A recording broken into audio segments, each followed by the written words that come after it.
Okay, I will take the question number 5 and 6 together because they are basically addressing a similar area in our syllabus, electronic configurations, right? So then if you see the fifth question, the element most likely to form a diatomic molecule in the gaseous state is, room temperature and pressure. There are several diatomic molecules. If I start from the beginning, you will have hydrogen, nitrogen, oxygen, fluorine, chlorine.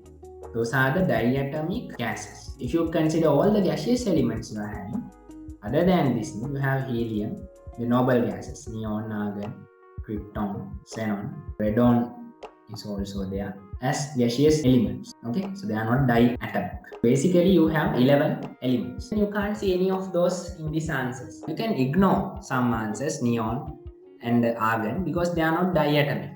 They are noble gases. Noble gases, they have complete electronic configuration, so they are not going to form any sort of a molecule. So already they are stable. The reason for others to make molecules or ionic compounds to become stable. Okay, that means already their configuration is unstable. They can make their configuration stable by making bonds. That's the purpose of making bonds, to achieve a stable state. But for argon, neon, like noble gases, their atoms are already stable, so no point of making any bond. Then we will be left with 3 elements, and at standard conditions, all of them are solid metals. Okay, there is only one liquid metal, that is mercury. All other metals in the S block and D block, F block, all of them will have solid metals. Only liquid metal is mercury. There are no gaseous metals. I'm talking about standard conditions, which means 25 degrees Celsius and 180 atm pressure. Right. Now, if you take these 3 elements, diatomic one can form by sodium. Okay, so I'll explain why did I selected sodium and why did I not selected others. And then you can see hydrogen. For the hydrogen configuration, if you take it, 1s1 is the configuration. Their bond will be a sigma bond. SS linear overlapping to form a sigma bond.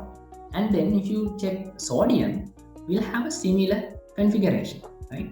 1s2, 2s2, 2p6, this is your neon configuration. And then it is having 3s1. Last electron is a 3s1 electron. We can assume there are 3s1 of one sodium atom can overlap with another, right? It also can form SS linear overlapping just like hydrogen, right? There will be molecules like Na2. Actually, now the problem is, does this really exist? Isn't it? It does exist, Lamai. There's an example you can give.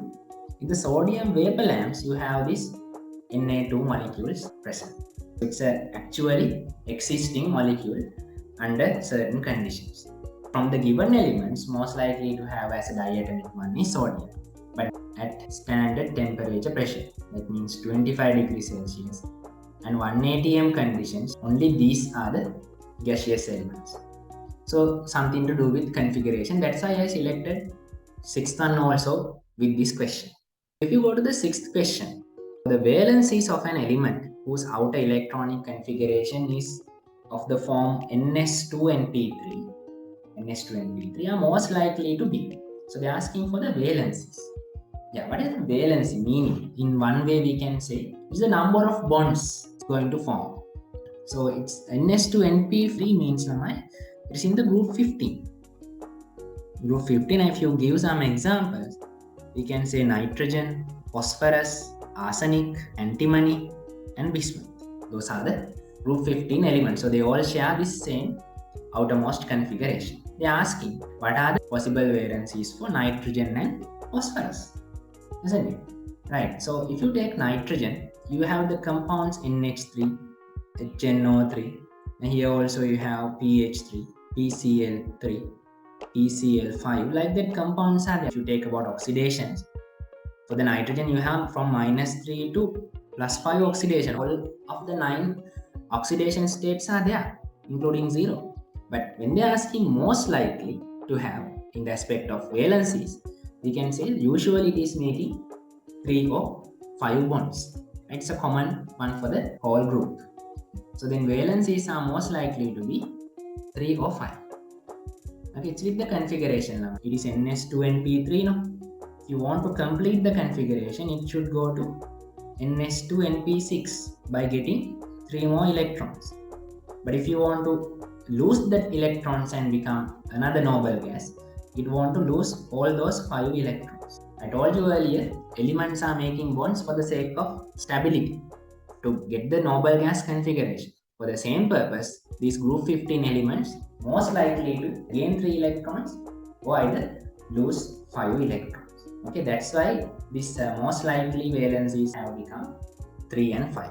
That's about question number 5 and 6.